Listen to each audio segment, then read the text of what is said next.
नमस्कार साथियों, मैं राजेश कुमार शर्मा एक बार फिर से आप सभी का आपके अपने जीएमडी क्लासेस में स्वागत करता हूं और ये आशा करता हूं कि आप सभी लोग स्वस्थ व प्रसन्न होंगे। तो चलिए दोस्तों, शुरू करते हैं आज की अपनी क्लास। तो आज की क्लास हमारे जो 10th के विद्यार्थी हैं उनके लिए रहेगी और ये क्लास मैथ की क्लास रहेगी। तो इससे पहले मैंने जो आपको वीडियो प्रोवाइड कराए थे तो मैथ से संबंधित, जिसमें आपको मैंने ट्रिग्नोमेट्री से संबंधित पढ़ाया था और हाइट एंड डिस्टेंस के बारे में भी पढ़ाया था। तो आज हम एक नया चैप्टर शुरू करने जा रहे हैं जो कि चैप्टर नंबर 5 है और एक क्लास 10th मैथ के लिए है। इसके लिए मतलब जो चैप्टर का नेम है वो क्या है, समांतर श्रेणी यानी अरिथमेटिक प्रोग्रेशन। अब इसमें सबसे पहले हम जानेंगे कि इसके महत्वपूर्ण जो सूत्र हैं यानी इंपॉर्टेंट फार्मूला हैं वो कौन कौन से होते हैं और किस प्रकार से हम इसकी सीरीज़ को समझते हैं, किस तरह की सीरीज होती है। तो इसको हम शॉर्ट नेम में, जो समांतर श्रेणी होता है यानी अरिथमेटिक प्रोग्रेशन, तो इसको हम शॉर्ट नेम में क्या लिखते हैं, एपी भी लिख देते हैं। अब एपी में जब हमारे पास में अगर सीरीज के रूप में दिखाया जाएगा तो फॉर एग्जांपल के लिए हम किस प्रकार से सीरीज ले सकते हैं, जैसे कि 3 ले लिया, 5 ले लिया, 7 ले लिया, डॉट डॉट डॉट, इस तरीके से हम इस सीरीज को लेते हैं। अब कैसे पहचानेंगे कि ये जो हमारी सीरीज है या श्रेणी है तो वो हमारी एपी में है तो है आखिर क्यों। तो उसके लिए देखिए क्या करते हैं, इसमें हम जानते हैं जो ये 3 है इसको बोलते हैं प्रथम पद। क्या बोलते हैं, प्रथम पद, यानी कि फर्स्ट टर्म। First term. अब फर्स्ट टर्म क्या हो गया हमारा, इसको हम ये नाम से जानते हैं और ये बराबर में कितना हो जाता है 3, तो हमारा जो फर्स्ट टर्म हो जाएगा। अब इसके बाद में अगर बात करेंगे कि हमारा जो अगला पद आता है वो क्या आता है, तो इसका एक सार्वधातर बोला जाता है, हिंदी में बोलते हैं सार्वधातर, हिंदी में बोलते हैं सार्वधातर, और इसको बोला जाता है कॉमन डिफरेंस।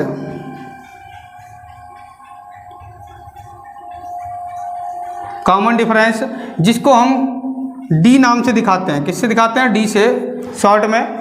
अब इसमें क्या होता है कि जो हमारा ये जो बोला जाता है ये फर्स्ट टर्म होता है, सेकंड टर्म होता है, थर्ड टर्म होता है, तो हम इसमें से किस तरीके से निकालते हैं, तो सेकंड टर्म से यानी 5 से फर्स्ट टर्म को क्या कर देते हैं, लेस कर देते हैं और जिससे हमें इसका कॉमन डिफरेंस मिल जाता है 2 यानी 2। अगर यदि इसके अलावा और भी हमें देखना है कि ये कॉमन डिफरेंस हमारा सेम आया या नहीं आया, तो हम 2-3 बार इसको करके देख लेते हैं। अगर ये कॉमन डिफरेंस सेम आता है तब हम मतलब ये कह सकते हैं कि ये श्रेणी काहे में हमारी एपी में है। जैसे कि एक बार और करके देखते हैं, यहाँ देखिए 7 है और 7 माइनस का कितना हो जाएगा 5, तो यहाँ भी देखा कि कॉमन डिफरेंस कितना हो गया 2 हो गया, यानी सेम कंडीशन का आ गया। अगला वाला अगर यदि हमको सीरीज प्राप्त करनी है तो ये डिफरेंस जो प्राप्त करते हैं इसी डिफरेंस को आगे ऐड करते चले जाते हैं। जैसे 7 में हम ऐड कर देंगे तो यहाँ पे कितना हो जाएगा भैया 2 हो जाएगा, मतलब 2 ऐड करेंगे तो कितना हो जाएगा 9 हो जाएगा। ऐसे ही 8 हो जाएगा, सॉरी कितना हो जाएगा 11 हो जाएगा और यहाँ 13 हो जाएगा। तो हम सब में 2-2 का डिफरेंस करते हैं और जितनी मर्जी चाहे उतनी सीरीज को बढ़ा सकते हैं। तो ये समझ गए होंगे आप लोग कि एपी श्रेणी किस प्रकार से होती है और इनका जो कॉमन डिफरेंस निकाला जाता है वो क्यों निकाला जाता है और जो फर्स्ट टर्म होता है, सेकंड टर्म होता है, वो किस लिए होता है। तो कॉमन डिफरेंस निकालने के बाद में हम इस श्रेणी का पता करते हैं कि ये हमारी कौन सी श्रेणी है, एपी में है या कुछ अन्य श्रेणी के अंतर्गत दी जाती है। तो इसके कुछ अन्य इंपॉर्टेंट फार्मूले हैं तो वो मैं आपको बताता हूँ, इनको आप लोग नोट करते रहना साथ साथ में। तो जैसा कि अगर यदि आपसे सीरीज के अंतर्गत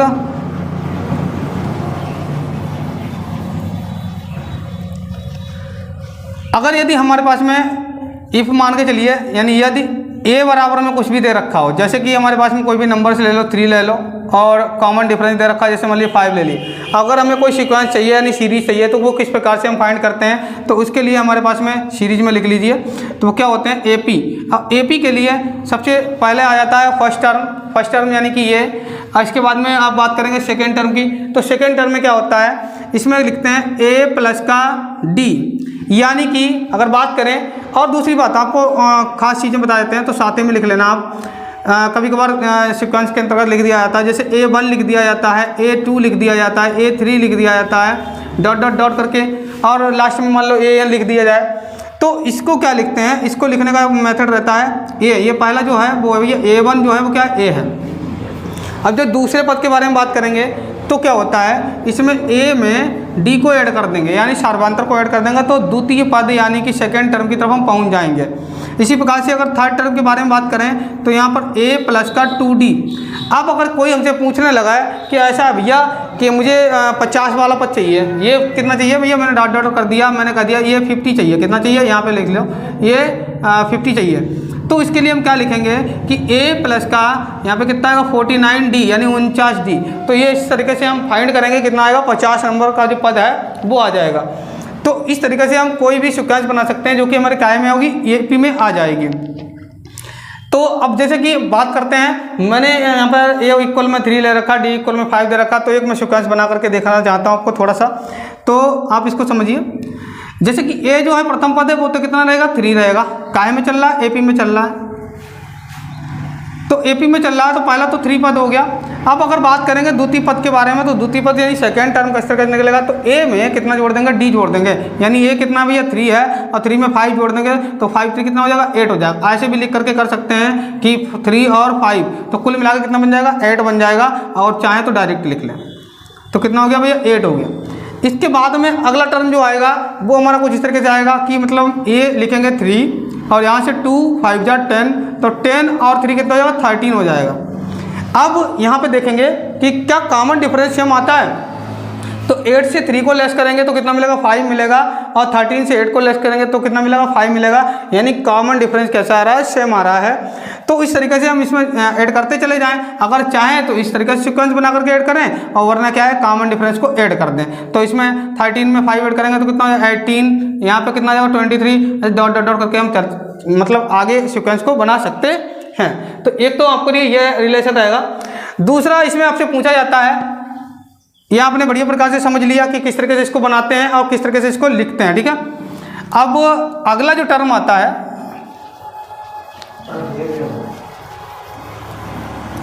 तो नेक्स्ट टर्म के अंतर्गत देखिए क्या आता है, हमसे पूछा जाता है एनवा पद, एनवा पद यानी कि एन पद के अंतर्गत तो क्या आता है, एनवा पद को लिखते क्या है, तो एनवा पद को an या फिर आप बोल सकते हैं यहाँ पे लिखेंगे a प्लस का n माइनस का 1 इंटू डी, a प्लस का n माइनस का 1 इंटू डी, और इसको हम l के रूप में भी लिख सकते हैं, यानी कि a प्लस का n माइनस का 1 इंटू डी। ये भी एनवा पद के लिए रहता है, ये अंतिम पद यानी लास्ट टर्म के लिए हो जाता है, तो लास्ट टर्म यानी l के रूप में भी इसको दर्शाया जा सकता है, तो इसको इस प्रकार से भी लिख सकते हैं। इसके अलावा नेक्स्ट के बारे में बात करें, योगफल के बारे में पूछ देता है कि n पदों का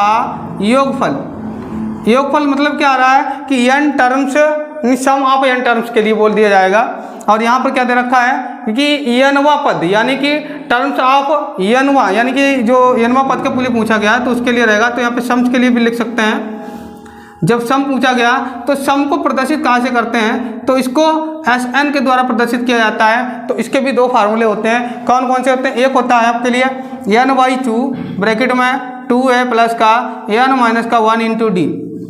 एक रिलेशन ये रहता है, कब रहता है, जब a हमारे पास में हो और d हमारे पास में हो, या n पूछा जाए, या इनमें से कोई 2 चीज़ें दे रखी होती तब के लिए इसमें यूज कराते हैं। नेक्स्ट अगर बात करें अंतिम पद के लिए प्रयोग में, किसके लिए, अंतिम पद यानी लास्ट टर्म, अंतिम पद यानी कि लास्ट टर्म, तो अंतिम पद क्या होता है, l होता है। अब l के लिए बात करें तो इसके लिए क्या होता है, इसके लिए होता है Sn इक्वल में n/2 और ब्रैकेट में a प्लस का l। तो ये रहे इनके कुछ महत्वपूर्ण सूत्र, इन्हें आप कर लीजिए नोट, और फिर बढ़ते हैं इसकी अगली एक्सरसाइज की तरफ।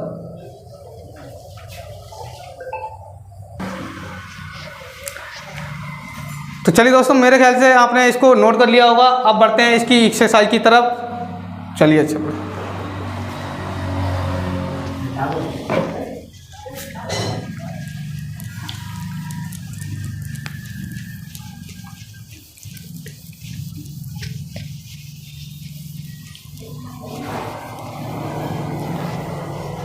तो चलिए बढ़िया। तो इसकी जो एक्सरसाइज है 5.1 एक्सरसाइज लिख लेते हैं आपके लिए। एक्सरसाइज 5.1,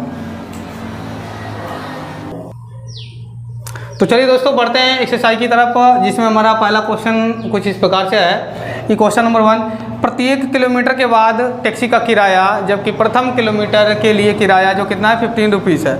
यानी कि पहला किलोमीटर जो है वो कितना रहेगा 15 रुपये पड़ेगा, और उसके अतिरिक्त अगर आगे जाएंगे तो प्रत्येक किलोमीटर के लिए किराया कितना रहेगा भैया हमारा 8 रुपये उसमें ऐड करना होगा। और उसके बाद में क्या रखा है, तो इस तरीके से जो सिक्वेंस प्राप्त होगा वो क्या हमारा एपी में होगा या नहीं होगा। तो चलिए बात करते हैं, सबसे पहले सिक्वेंस को बनाते हैं यानी श्रेणी को बना लेते हैं, वो क्या रहेगी। तो मतलब श्रेणी को प्राप्त करते हैं, तो क्या पहला जो हम श्रेणी बनाएंगे तो श्रेणी के अंतर्गत हम बात करेंगे यहाँ से कि पहले किलोमीटर का किराया बराबर में 15 रुपीज़ यानी कि 15 रुपये। उसके बाद में अतिरिक्त किलोमीटर के लिए अतिरिक्त किलोमीटर के लिए किराया जो कि हमारा कितना है 8 रुपीज़। अब हमें यहाँ पे सीक्वेंस प्राप्त करना है यानी सीरीज प्राप्त करनी है क्या भैया एपी के अंतर्गत। तो हम देखेंगे जब हमारे पास में प्रथम किलोमीटर का किराया कितना है 15 रुपीज़, अब हम 15 में कितना ऐड कर देंगे 8 ऐड कर देंगे यानी 8 को जोड़ देंगे। तो देखिए 15 और 8 कितना हो जाएगा 15 5 20 यानी कि 23 यानी कि लगभग 23। ठीक है, अब 23 हो गया, फिर हम क्या करेंगे इसको 8 को फिर से ऐड कर देंगे, तो हमारे पास में कितना मिल जाएगा जा करके 31। ऐसे डॉट डॉट डॉट करके हम इस सिक्वेंस प्राप्त कर सकते हैं। अगर चाहें तो एक आध नंबर और लिख सकते हैं, जैसे कि यहाँ हो जाएगा 39, और अगर आगे और एडजस्ट करना चाहें तो कितना मिलेगा 47। तो हमने क्या करा कि प्रथम किलोमीटर का जो किराया था वो कितना था 15 रुपीज़ था। तो पहले हमने 15 मतलब पहले किलोमीटर जैसे मान के चलिए अगर हमने कोई डिस्टेंस तय करी तो मान के चलिए पहले किलोमीटर का किराया, उसके बाद में आगे के बारे में बात करते हैं। तो यहाँ से 15 हो गया, अब इसे 15 तो देने ही पड़ेंगे, साथ में अतिरिक्त किराया 8 रुपये और एडजस्ट हो जाएगा, फिर उस संख्या में अगला अतिरिक्त किराया और एडजस्ट कर देंगे। ठीक है, यानी जोड़ देंगे। तो इस तरीके से हमें सिक्वेंस मिल जाएगा यानी कि 15 15 23 31 39 और 47। अब इसके बाद में इसमें हम छांटेंगे इसके कॉमन डिफरेंस को कि कॉमन डिफरेंस क्या होगा यानी सार्वंतर क्या होगा। तो इसके सार्वंतर को हम चेक कर लेंगे। तो मान के चलिए सार्वंतर, अब जिसमें हम पहला D1 सार्वंतर चेक करेंगे, जिसमें हमने कहा था कि जो हमारा द्वितीय पद होता है क्या होता था द्वितीय पद, तो द्वितीय पद से हमारा प्रथम पद लेस हो जाएगा यानी कि 23 से कितना हो जाएगा 15 लेस हो जाएगा, 15 कम कर देंगे। तो यहाँ से घटाएंगे तो देखिए कितना मिलेगा भाई 5 और 3 कितना मिलेगा 8, यानी कि यहाँ पर कितना मिला 8 मिला। अगली बार में चेक करेंगे D2 के लिए, तो हमारे पास में कितना मिल जाएगा 31 और माइनस का 23, तो ये हमारे पास में क्या मिल जाएगा भैया फिर से 8 मिल जाएगा। और यहाँ D3 लगभग 3 तक चेक कर सकते हैं, यहाँ मिल जाएगा 39 और माइनस का 31, तो यहाँ पे भी देखेंगे 8। तो ये सब डिफरेंस जो दिखाया गया वो क्या आया हमारा सेम डिफरेंस आया। और सेम आया तो हम कह सकते हैं कि अतः श्रेणी एपी में है, एपी में है। तो मेरे ख्याल से इस क्वेश्चन को आपने बढ़िया तरीके से समझ लिया होगा। अब इसे आप कर लीजिए नोट, फिर बताते हैं आपको अगला क्वेश्चन।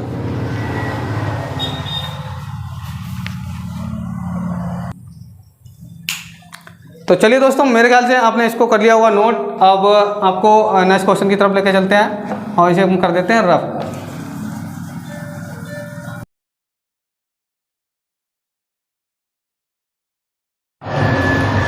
दोस्तों ऐसा है कि राजेश कुमार शर्मा जी की अचानक से तबीयत खराब हो जाने के कारण अब आपको आगे हम पढ़ाएंगे। शुरू करते हैं इस सवाल को। सवाल है किसी बेलन में उपस्थित हवा की मात्रा जो है उसमें एक पंप लगाया गया है। एक बेलन बना है और इस बेलन से हवा को निकाला जाता है एक पंप के जरिए। वो पंप क्या काम करता है कि प्रत्येक बार बेलन में जो शेष हवा बची है उसका 1/4 भाग खाली कर देता है, और तब जो प्राप्त श्रेणी मिलेगी हमें वो हमें बताना है कि वो एपी में है या नहीं है। तो मान लेंगे, माना बेलन में हवा की प्रारंभिक मात्रा यानी जो शुरुआत में है वो कितनी है 1 इकाई। ये हम मान लेंगे कि 1 इकाई उसमें हवा है, और इसको मान लेंगे हम, ये पहला पद है A1। इसी प्रकार जो एक बार जब पंप चलाया गया तो उसमें से 1/4 भाग खाली हो गया हवा का। तो पहले हवा कितनी थी हमारे पास, 1 थी, और इसमें से खाली कितनी हुई, 1 का ही 1/4 भाग खाली हुई है। तो खाली हुई हवा शेष बची ना। दूसरी बार बेलन में शेष बची मात्रा क्या होगी, जो A2 के बराबर होगी। भाई पहले 1 इकाई थी, इसमें से हमने 1 का ही 1/4 भाग खाली कर दिया। तो क्या मिला हमें कि 1 माइनस 1/4, और इसके नीचे 1 मानेंगे, हर बराबर करने के लिए इसकी 4 से गुणा करेंगे नीचे और ऊपर, तो हमें मिलेगा 4 माइनस 1/4, कुल मिला के 3/4। इसी प्रकार हम अगली बार क्या लिखेंगे कि अगली बार बेलन में शेष हवा की मात्रा जो कि A3 के बराबर है, और ये है 3/4 शेष बची है, और इसका और खाली कितना करेगा, इसी का 1/4, यानी कि 3/4 का ही 1/4 भाग और कम हो गया। तो अब बचा कितना, यहाँ देख लेते हैं हम कि 3/4 A3 है, A3 बराबर 3/4, इसमें से घटाएंगे हम 3 एकम 3/4 चौकू 16, यानी कि 3/16। हर बराबर करने के लिए यहाँ 16 है तो 4 से नीचे गुणा करेंगे और 4 से ऊपर करेंगे, तो ये हुए हमारे 12 माइनस 3/16, और मिले हमें 9/16। तो A3 का मान मिला हमें 9/16, A2 का मान मिला हमें 3/4, और A1 का मान मिला हमें 1। तो यहाँ से हम सार्वधातर निकाल लेते हैं D बराबर क्या होता है कि A2 माइनस A1 बराबर होना चाहिए किसके, A3 माइनस A2 के। तब हम मानेंगे कि श्रेणी कौन सी है, AP है। अगर ये दोनों मान आपस में बराबर नहीं आते हैं तो श्रेणी AP नहीं होगी। तो मान लेते हैं A2 का मान हमारे पास क्या है, 3/4 है, 3/4, और माइनस A1 का मान है 1 को घटाओगे, ठीक। अच्छा, ये बराबर होना चाहिए किसके, A3 9/16 माइनस A2 यानी कि 3/4। हर बराबर कर लेते हैं, यहाँ 1 है तो नीचे 4 से गुणा, ऊपर भी 4 से गुणा, यहाँ 16 है तो यहाँ भी नीचे 4 से गुणा, ऊपर भी 4 से गुणा। ये हो गया हमारा 3/4 माइनस 4/4, और ये हो गया हमारा 9/16 माइनस 12/16। देखो यहाँ अब हम कर लेंगे इस सवाल को, क्या आएगा हमारे पास, ये आएगा कि 9 माइनस 12 कितने बचे, और 3 माइनस 4 ये बचा 1/4 बराबर, और यहाँ क्या बचा है 9 से 12 माइनस का 3/16। तो ये आपस में बराबर नहीं है, अतः श्रेणी AP नहीं है, AP नहीं है।